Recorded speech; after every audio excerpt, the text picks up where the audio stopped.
You know, the pain levels, the suffering, you know, that goes on in climbing, it's kind of, there's different facets to it. You know, you have your physical pain when you're like, okay, you know, my legs can only turn over, you know, however many feet per hour vertical, and you know, your lungs can only handle, you know, breathing so many times per minute at altitude or whatever. You don't want to burn them up. There's that kind of pain, and then there's like mental pain, you know, kind of like the psychological anguish that comes along with, you know, life events. I already had a pretty good level of suffering tolerance, you know. My nickname on occasion was the Suffer Machine and things like this.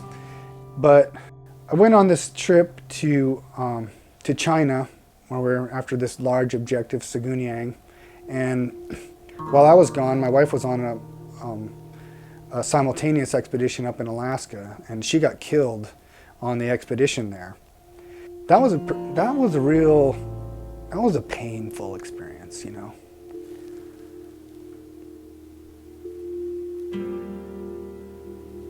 But I kind of set my sights to go back to China after her death, and I was beginning to train again for that, and then I got diagnosed with colon cancer.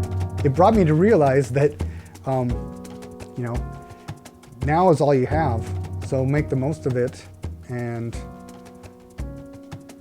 don't count on tomorrow, but you know, do what you can right now.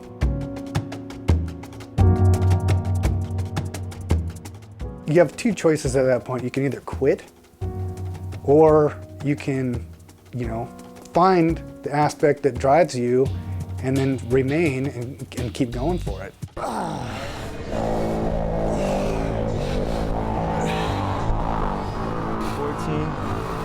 13.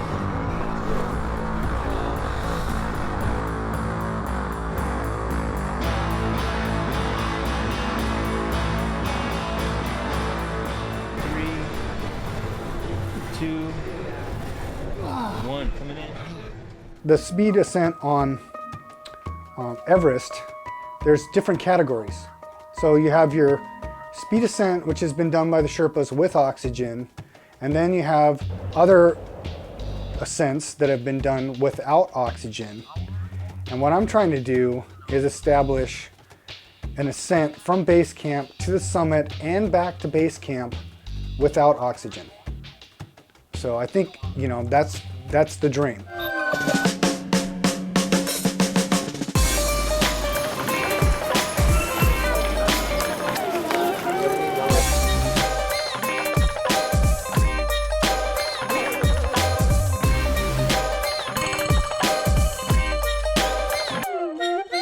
I think a lot of people would look at what I'm doing and they'd, you know, without knowing me or knowing my mindset and my climbing history and ability, would just think that trying to do a speed climb to the top of Everest is a suicide mission.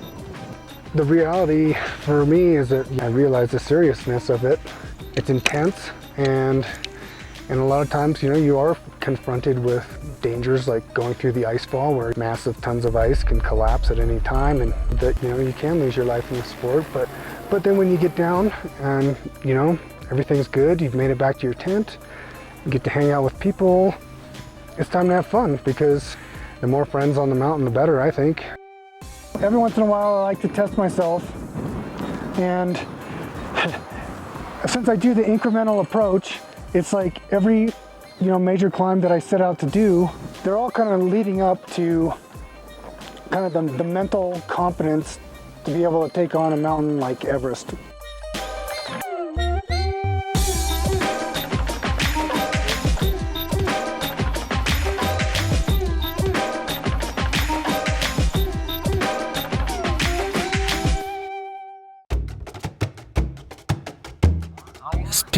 Speed ascent is good because this mountain takes people away. Have to be careful, and what Chad doing is not bad, but it's not good too, because he have no backup support. If he get problem, he die. Earlier in the week, I did a speed run from base camp up to Camp 3 at 7,300 meters, and then back to base camp in 11 hours. And learned a bit along the way, and trying to build on that to go faster. An oxygenless ascent on Everest, there's a lot of factors that play to your detriment, and one of those just being time at altitude. But what happens is there's a delayed reaction in your body. So on the way down, people start feeling the effects of 8,850 meters on the descent, and the body tends to fail. People make mistakes, they trip up, they fall, and a lot of time that results in their death. The method that I'm using is a speed ascent from base camp to the summit and back to base camp. Now the benefit of this is less time spent at altitude. For me, I'm just trying to make it through as quickly as possible because I see that as a safety thing. Traveling alone into the Khumbu, I am left to my thoughts a lot here.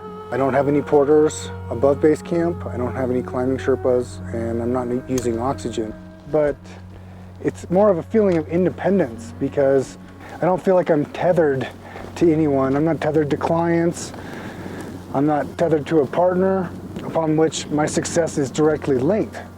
My success is basically solely based on the amount of power I got in my legs and my lungs and the strength of my resolve.